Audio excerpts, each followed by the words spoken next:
মুখের ভিতরে গা, ঠোঁটে গা, ঠোঁটের সাইডে গা, জিহ্বায় গা, মুখ ও পরিপাকতন্ত্রীয়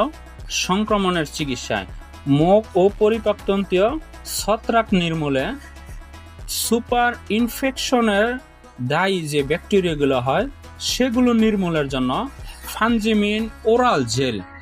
ছোট বড় সকলেই একজন বিশেষজ্ঞ ডাক্তারের পরামর্শ মোতাবেক সেবন করলে ইনশাআল্লাহ আশানুরূপ ভালো ফলাফল পাওয়া যায়। ডিয়ার ভিউয়ার্স, এটা মুখের গায়ের জন্য খুবই ভালো কাজ করে। আমার এই টিভি 1313 যে চ্যানেলটি আপনারা দেখতেছেন, এই চ্যানেলে এই মুখের গায়ের জন্য এরকম আরও লিকুইড যে ওষুধগুলো আছে সেগুলো বিষয়ে ডিটেলস আলোচনা করা হয়েছে। আমি আপনাদেরকে অবশ্যই সাজেস্ট করব যে প্লিজ কাইন্ডলি মেডিসিন সম্পর্কে আপনারও এরকম ভালো ধারণা থাকা প্রয়োজন বর্তমান সমাজে। তো সেই হিসাবে যারা এটিভি 1313 চ্যানেলটি সাবস্ক্রাইব করেছেন তাদেরকে মেনি থ্যাঙ্কস, এবং যারা এখনো সাবস্ক্রাইব করেননি please kindly subscribe to my channel, এবং এরকম ইম্পর্টেন্ট ভিডিওগুলো please like and share, please kindly